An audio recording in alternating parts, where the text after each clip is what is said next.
I got a message from my friend Julie Weaver the other day. Julie works for an independent adjusting firm, and what she asked me was, what's the one thing that independent adjusters and appraisers can focus on to improve their product? Looks like we have ourselves a video topic.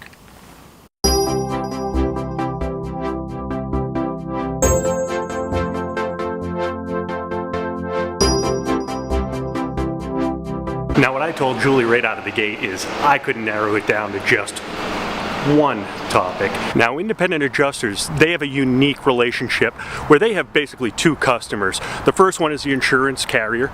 The other is the actual homeowner, the property owner, whoever that may be. So I've narrowed it down to 3 tips that will help out those independent adjusters to make sure they're doing everything they can for the carrier as well as that property owner.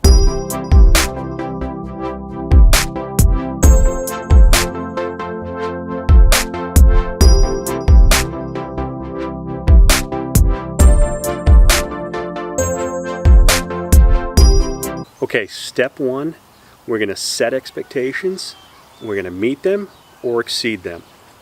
So what's that mean?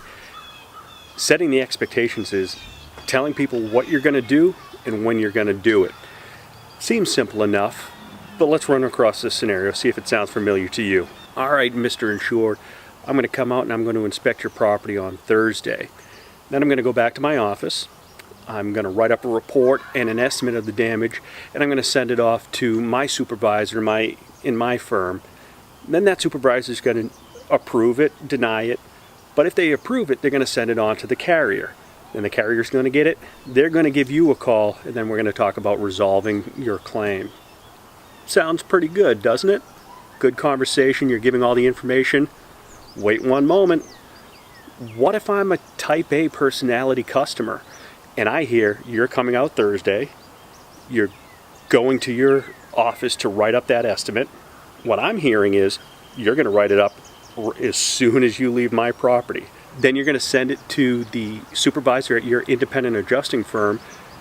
That's still that day. And then you're going to send it on to the carrier.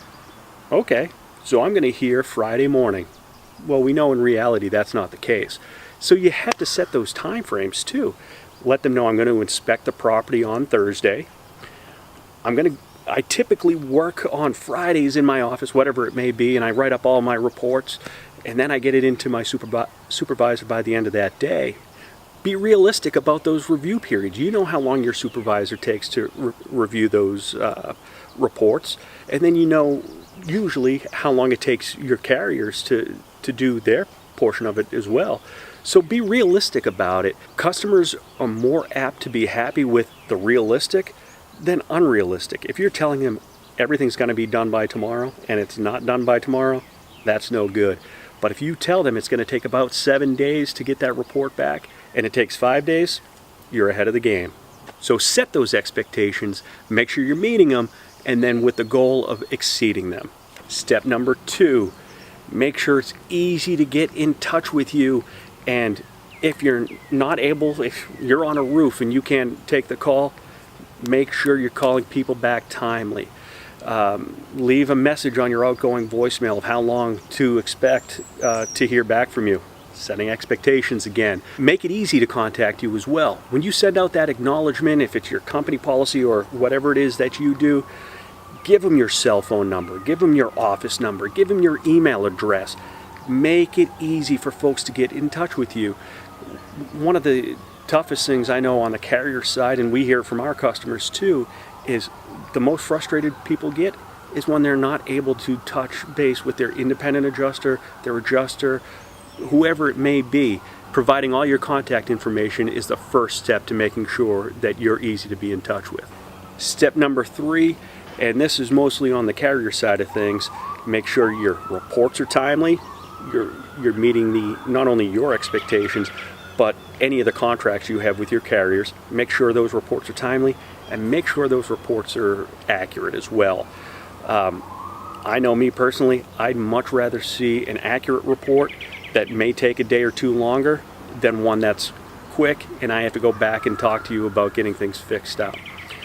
When I was doing work in the field, one thing that I was taught early on is to make sure that my report, my estimate, and my photos, they can all stand on their own that they tell their own story, that if I take a look at just my photo packet and my photo sheets, that I know exactly what's going on. I'm walking through the same as if I had the report by itself. I know exactly the scope of the damage and what to expect, and then finally looking at the estimate. They should all feed off of each other, supplement each other, but they should be able to stand on their own as well. So just to recap, what can independent adjusters and independent appraisers do to improve the quality of their work? Number one, set expectations, meet them or exceed them. Number two, make it easy to get in touch with you. And if you need to call somebody back, make sure you're doing it timely, or if you need to email somebody back, make sure it's on time as well. And step three, timely and accurate reports. There's a whole picture for you. I just want to thank Julie again for asking the question. Gives us a great topic to discuss here on the video. If there's any topic you want to talk about, be sure to comment below or find me on social media. Also, if you disagree with any of these, let me know what you think. What's your opinion about all of this? I want to know what you have to say. Thanks again, Julie. Really appreciate it.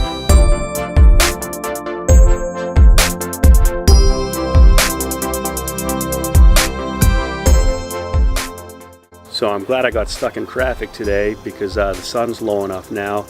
I had a couple of friends tell me in the last videos that I needed to lose the shades. Shades are gone. Thanks a lot, Mick. Thanks a lot, Allie.